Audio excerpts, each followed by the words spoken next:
Welcome to Robinhood's competitive classes once again. Today we are going to take another very important topic from the syllabus of JKSSB Accounts Assistant Panchayat from statistic portions. Today we are going to take classification, or we can call it compilation of data, and then we are also going to discuss tabulation of data.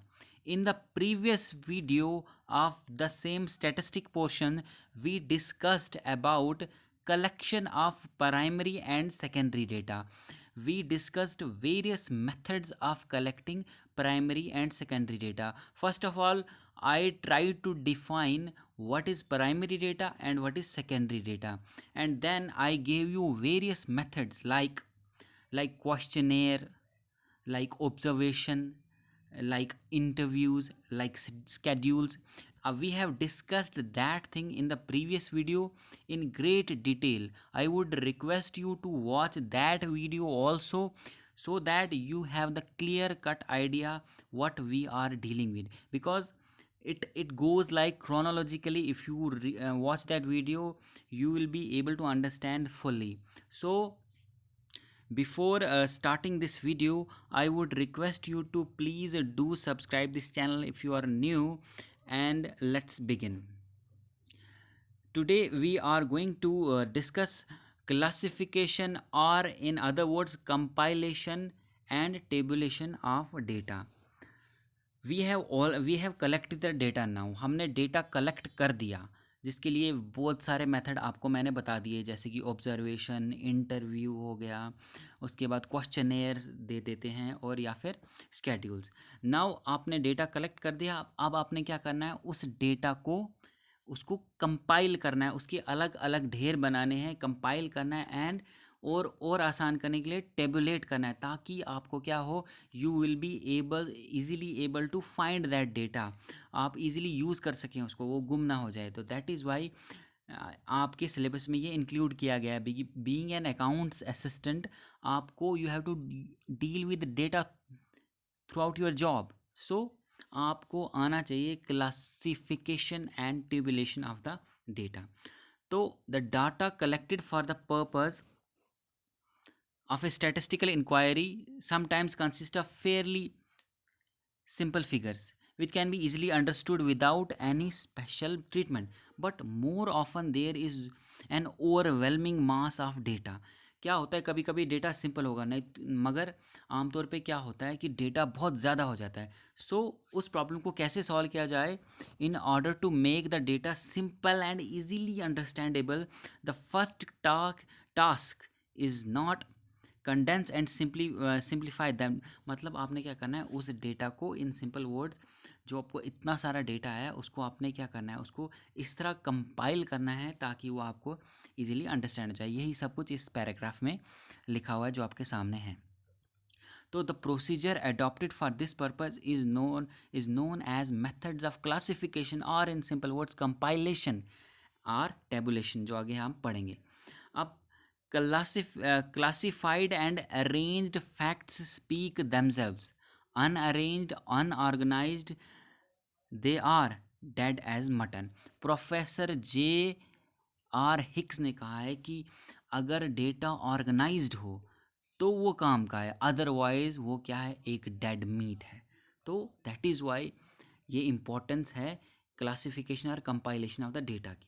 Okay, being an account assistant you have to deal with data only. तो आपको ये सब कुछ आना चाहिए. Moving on. अब meaning of classification क्या हुआ. Classification is a process of arranging things or data in groups or classes according to their resemblances and affinities, and gives expression to the unity of attribute that may subsist along the diversity of individuals. और definition क्या है, classification is a process of arranging data into sequences and groups according to their common characteristics, or separating them into different but related part. ये इस भाई साहब ने कही थी, सेक्रिस्ट. The or another definition, the process of grouping large number of individual facts and observation on the basis of similarity among its items is called classification. It is much more simpler.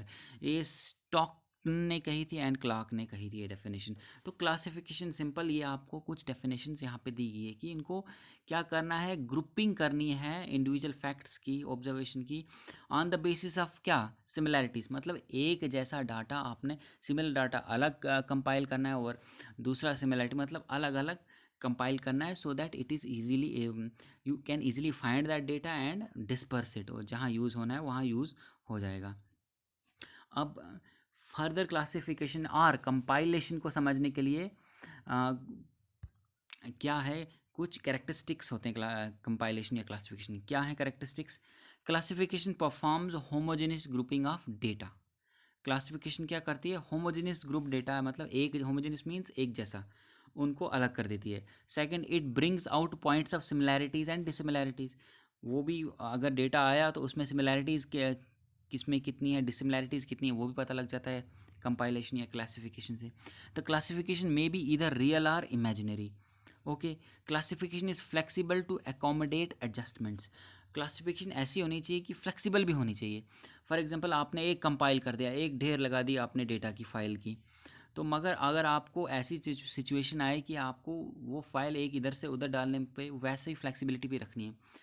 और जैसे C point है, the classification में भी इधर real और imaginary, मतलब आप आपकी अपनी डिस्क्रिप्शन पे है कि किस तरह आप फाइल्स या जो भी आपका डेटा आता है उसको कंपाइल या उसको क्लासिफाई कर सकते हैं।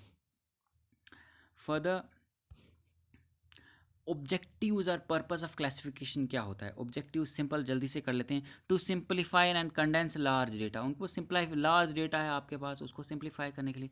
To present the facts to easily in understandable forms, जो फैक्ट्स हैं उनको ईजी एंड अंडरस्टैंडेबल फॉर्म में रखना है। जैसे कि आपको कोई पंचायत मिली हुई है, बहुत सारा डेटा है आपके पास, तो आसानी से आगे किसी जो आपके सुपीरियर हैं उनको समझ आए या फिर विलेजर्स को समझ आए, आपकी पंचायत के लोगों को समझ आए, तो उसको इस तरह से आपने क्लासिफाई करना है। क्लासिफिकेशन का ये बेनिफिट है।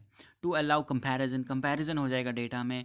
To help to draw valid inferences, to relate the variables among the data, to help further analysis, to eliminate unwanted data. Okay, to prepare tabulation, मतलब क्लासिफिकेशन जब आपने कर ली, कंपाइलेशन कर ली, तो आगे टेबुलेशन करने में भी आपको हेल्प मिल जाती है। फर्दर मूव करते हैं हम आगे। कुछ प्रिंसिपल्स हैं, गाइडिंग प्रिंसिपल्स ऑफ क्लासिफिकेशन क्या क्या हैं? फर्स्ट हमारा है exhaustive, meaning classification should be exhaustive. Each and every item in the data must belong to one of class. Introduction of residual classes, that is either miscellaneous etc. should be avoided. Okay, दूसरा mutually exclusive होने चाहिए, each item should be placed at one class only. Okay, third, suitability, the classification should conform to the object of inquiry. Stability, only one principle must be maintain throughout the classification analysis, मतलब जब आप data classify कर रहे हो, उनके अलग अलग compilation कर रहे हो, तो आपको इन चीज़ों का ध्यान रखना चाहिए। स्टेबिलिटी, एक जैसा होना चाहिए, म्यूचुअली एक्सक्लूसिव होना चाहिए, एग्जॉस्टिव होना चाहिए, होमोजिनिटी होनी चाहिए। E part, the items included in each class must be homogeneous, एक जैसे होने चाहिए। Flexibility, we just discussed, a good classification should be flexible enough to accommodate new situation or changed situations, changes आ सकती हैं, it should be flexible. तो moving on, मैं थोड़ा डीप गया हूँ ताकि आपका कोई भी ऑब्जेक्टिव किसी तरह भी और कंसेप्ट ना छूटे। ओके, अब मूड्स ऑफ क्लासिफिकेशन क्या है, या टाइप्स ऑफ क्लासिफिकेशन और कंपाइलेशन भी कहा जाएगा, आपके सिलेबस में कंपाइलेशन मेंशन है। तो मूड्स और types of classification refers to the class categories into which the data should be stored out and tabulated. The categories depend on the nature of data and purpose for which data is being sought. Important types of classification क्या क्या है? तो पहले तो हमने पढ़ ली objectives, पढ़ ली और प्रिंसिपल पढ़ दिए कि क्लासिफिकेशन की डेफिनेशन क्या थी, उसके ऑब्जेक्टिव्स क्या थे, और प्रिंसिपल क्या क्या ध्यान में रख के हमें रखना चाहिए। अब हम करते हैं टाइप्स ऑफ क्लासिफिकेशन। पहले क्या है, geographically, that is on the basis of area and region. For example आपको कोई पंचायत मिली हुई है, तो जोग्राफिकली, तो एक पंचायत आप जो अपर में भी एक पहाड़ पे पंचायत है, जो ऊपर रहते हैं तो उनको अलग आप कर सकते हैं, जो डाउन रहते हैं उनको अलग कर सकते हैं, तो ये जोग्राफिकली होगी। Chronologically, on the basis of temporal historical, that is with respect to time, Jan Feb, Jan में कितना डाटा आया, फेब में कितना आया, वगैरह वगैरह, ये क्रोनोलॉजिकली हो गया। हिस्टोरिकली भी आप कर सकते हैं, हिस्टोरिकली मतलब 2010 का डाटा, 2015 का डाटा। ओके। क्वालिटेटिव, क्वालिटेटिव क्या हुआ, on the basis of character and attributes. And numerical, numeric qualitative हुआ जिसमें कि नंबर्स इन्वॉल्व नहीं होते, क्वालिटी कैरेक्टर या एट्रीब्यूट्स इन्वॉल्व होते हैं। और फाइनली न्यूमेरिकल और क्वांटिटेटिव डाटा क्या हुआ, वेयर नंबर्स आर इन्वॉल्व। ये आगे फर्दर आपको क्लियर हो जाएंगे। ज्योग्राफिकल क्लासिफिकेशन क्या हुआ, in geographical classification the classification is based on geographical regions. जैसे कि एग्जांपल यहाँ पे दी है, sales of a company in million rupees region wise. तो नॉर्थ में क्या सेल है 285, साउथ में 300, ईस्ट में 185, वेस्ट में 235। इस तरह भी आप कर सकते हैं। ये एग्जांपल है ज्योग्राफिकल क्लासिफिकेशन की। नाउ अब हम जाते हैं chronological classification. If the statistical data are classified according to the time of its occurrence, the type of classification is called chronological classification. Example आपके सामने, sales reported by a departmental store. जनवरी में इतनी cell हुई 22, Feb में 26, मार्च में 32, अप्रैल में 25। तो ये कुछ क्रोनोलॉजिकल क्लासिफिकेशन है, ये आपको आनी चाहिए क्या, may be it can be asked in the examination. तो आगे थर्ड आ गया हमारा qualitative classification. In qualitative classification, the data are classified according to the presence or absence of attributes in given units. Thus, the classification is based on some quality characteristics or attributes. Example है इसका जैसे sex, literacy, education, class, grade, etc. Further, it may be classified as simple classification या manifold classification, जो कि example से आपको बिल्कुल समझ आ जाएगा। सिंपल क्लासिफिकेशन में क्या होता है, if the classification is done into only two classes then the classification is known as simple classification. जैसे एग्जाम्पल है पॉपुलेशन ऑफ मेल और female, population of educated uneducated. और सेकंड है हमारी manifold classification. In this classification the classification is based on more than one attributes. आगे आपको समझ आ जाएगा मैं क्या बात कर रहा हूँ। देखें, जैसे पॉपुलेशन है उसको हमने दो पार्ट्स में डिवाइड किया है, स्मोकर नॉन स्मोकर, ये आ गई सिंपल क्लासिफिकेशन। इसकी फर्दर मैनीफोल्ड करनी होगी तो लिटरेट इलिटरेट, और लिटरेट में मेल और फीमेल कितने हैं, फिर इलिटरेट में मेल और फीमेल कितने हैं। वैसे ही यहाँ पे नॉन स्मोकर्स में भी लिटरेट इलिटरेट मेल फीमेल, और लिटरेट में मेल और फीमेल्स। ओके, ये कुछ example, you should take the screenshot. Now moving on to the quantitative classification. In quantitative classification, the classification is based on quantitative measurements of some characteristics such as age, marks, income, production, sales, etc. The quantitative phenomena under study is known as variables, and hence this classification is called as classification by variables.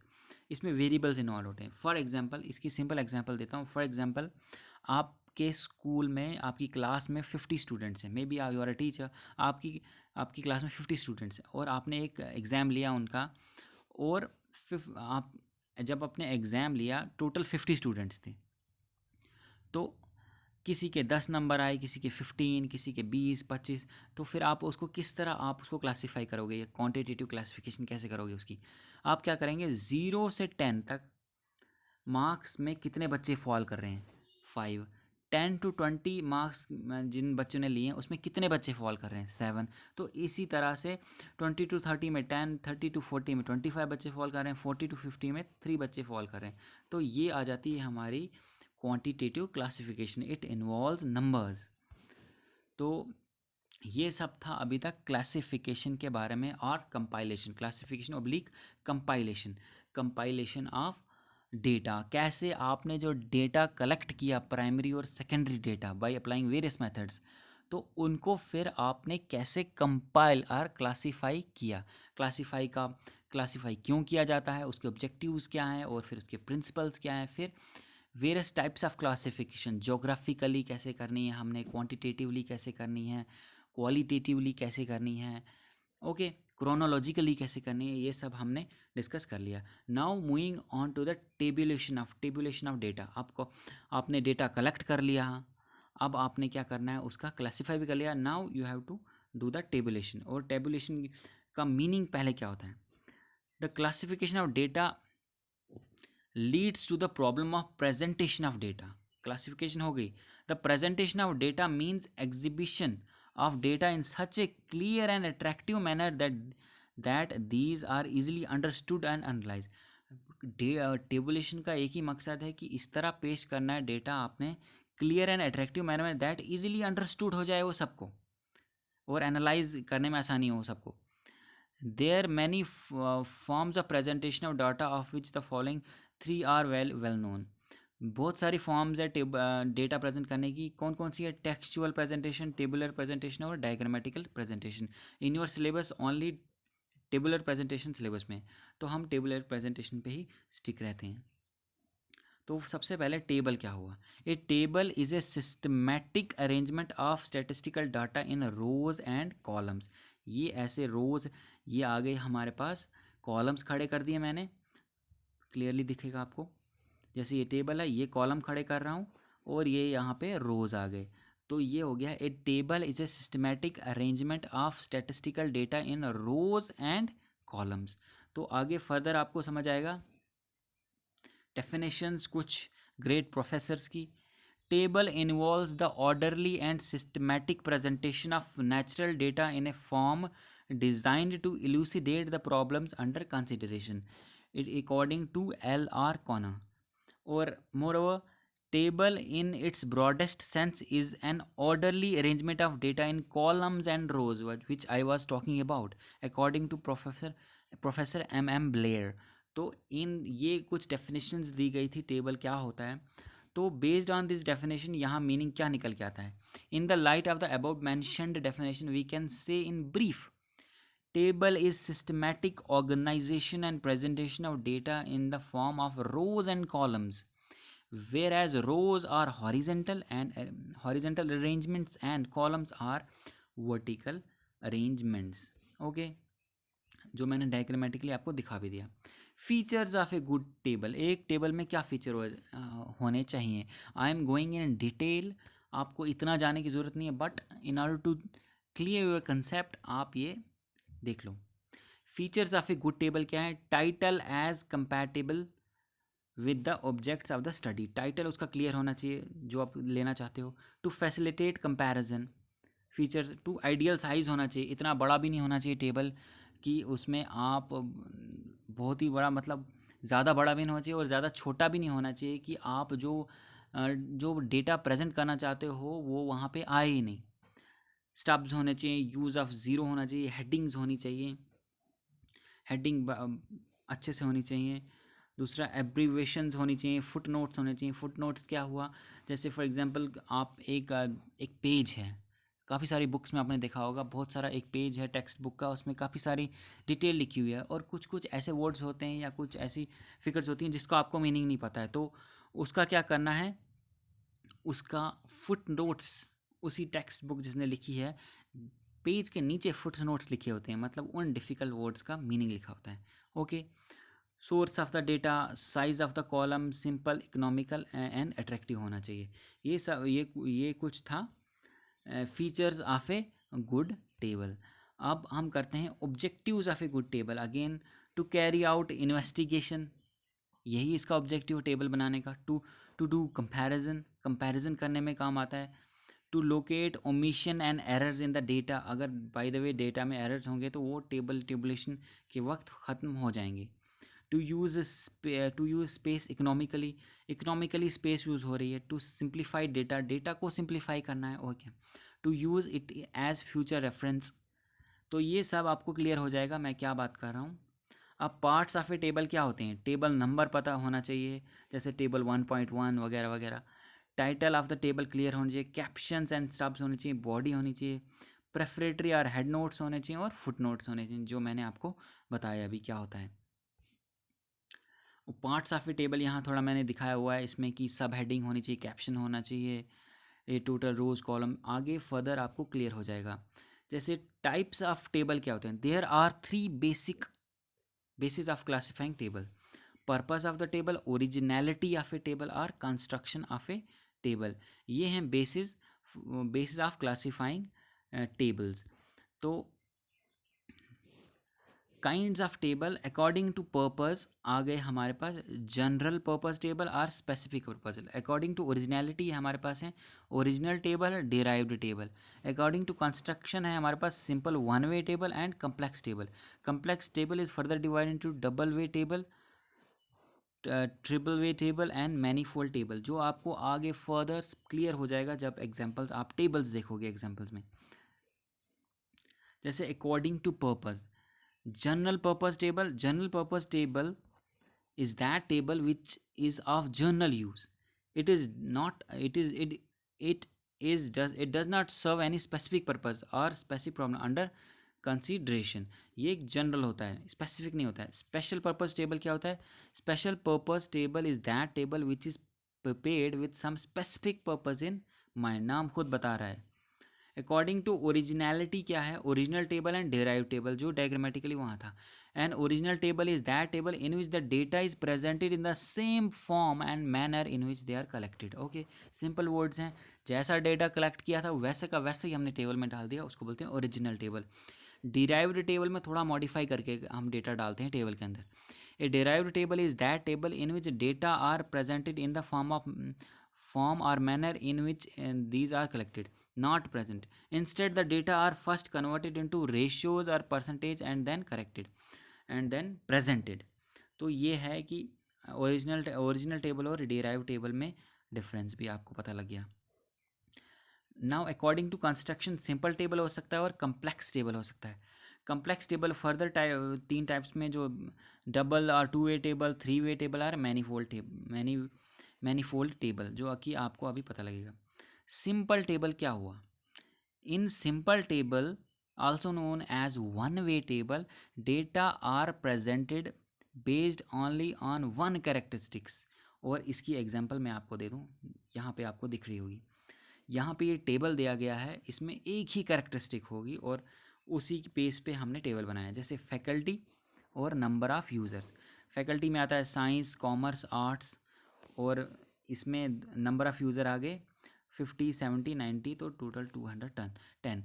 तो ये आ गया। इसमें एक ही character, simple one way table है, तो इसमें क्या है, एक ही कैरेक्टरिस्टिक लेते हैं और हम टेबल बना लेते हैं। और सेकंड आया कम्प्लेक्स टेबल में क्या है? In a complex table data are presented according to two और मोर कैरेक्टरिस्टिक्स साइमल्टेनियसली।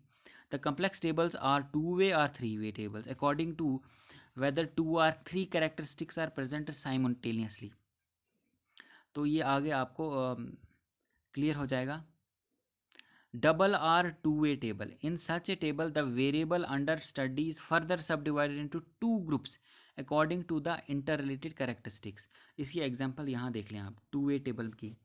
अब जैसे पहले जो टेबल की एग्जांपल थी उसमें एक ही कैरेक्टरिस्टिक था, जिससे उसमें क्या था, फैकल्टी दी गई थी और आगे उनका नंबर दिया गया था। But in this case faculty भी दी गई है और साथ में उनका जेंडर भी बताया गया है, बॉयज़ या गर्ल, और बाद में टोटल दिया गया। टू वे आ गया, टू कैरेक्टरिस्टिक इन्वॉल्व है।